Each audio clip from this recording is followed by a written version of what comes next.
the fire type, most associated with fire, and that's it.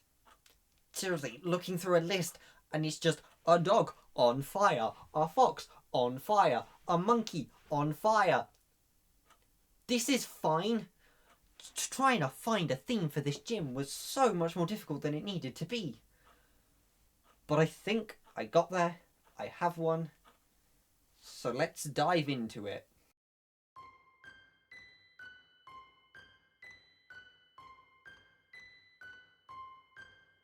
Okay, we don't need the unnecessarily spooky music.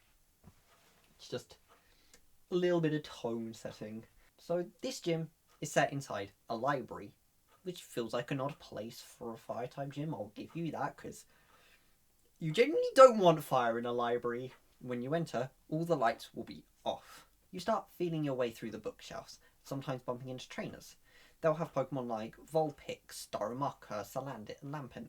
One of them will even have an Alolan Marowak. Whenever you defeat one of these trainers, a small candle will flicker on, allowing you to see better through the maze. And eventually you'll reach the end, where you'll find me, sitting in a chair, like a big comfy chair, reading a book about various myths and legends around the Pokemon world. Yeah, that's the theme of this gym. There's a bunch of fire-type Pokemon that are inspired by different myths and legends about the world, so it felt appropriate to have a little bit of spookiness in with this one, despite it not being ghost-type. Plus, I like it when the gym isn't entirely obvious, like a little bit of subversion of expectation. Ooh. I swear, like, this is not the ghost-type gym. This is not the ghost-type gym. I keep going, ooh, like, ghosty stuff. It's not. It's the fire-type gym. And let's get back to the fire-type gym. So you'll reach me, sat in front of the fireplace. I'll put the book down. I'll say, you made your way through the maze. You've reached me. I knew you'd be able to do that. But let's see if your battle skills are just as legendary. And the battle will begin. To start with, I'll send out Ninetales. Based on the Kitsune, this tricky fox would certainly be a challenge with moves like Will-O-Wisp and Confuse Ray. It also got Flamethrower for some good stab, and coverage in Energy Ball. Grass coverage is invaluable for a fire-type gym, given that it's super effective on all three of the weaknesses. But maybe Energy Ball isn't enough, and you take down Ninetales. So I'm on to my next Pokemon, another Canine one, Houndoom. And this Hellhound is bringing all the heat through its jaws, with Fire Fang and Crunch for stab, Thunder Fang to deal with any water types you might have brought to try and counter this gym, and Psychic Fang to deal with any fighting types you might have brought specifically for this Pokemon. It will be relentlessly sinking its teeth into your team. And I apologise to any Houndoom fans. I am not an artist. But maybe you take them out as well, which means you're on to my third Pokemon, Rotom Heat. I forgot what this one looked like. I'll be honest. This might be the worst one yet.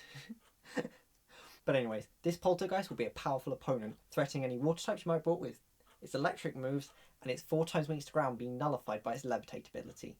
It's a tough opponent for sure. With Will-O-Wisp to burn your Pokemon, or Discharge to potentially paralyse them, Rotom will take full advantage of the status conditions that will be caused, with Hex, a move that doubles from 65 to 130 base power when the opponent is got a status condition.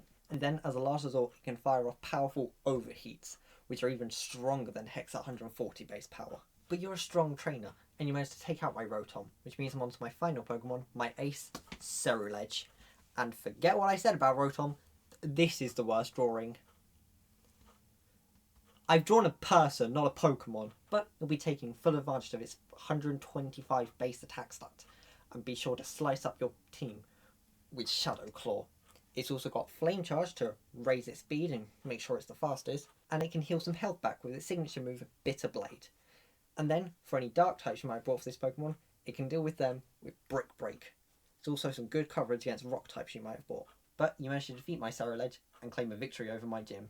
You truly are a legendary trainer, and I reward you with the Wisp badge, as well as the TM for Will-O-Wisp, a move that a couple of my Pokemon have used and is very fitting for this gym's theme. And that's my fire gym. Do you think you'll be able to withstand the heat I brought to this battle? And what would your fire gym look like? Be sure to let me know in the comments, and whilst you're down there, make sure to subscribe so you don't miss the rest of this series. I never do these videos. Just, this is fine.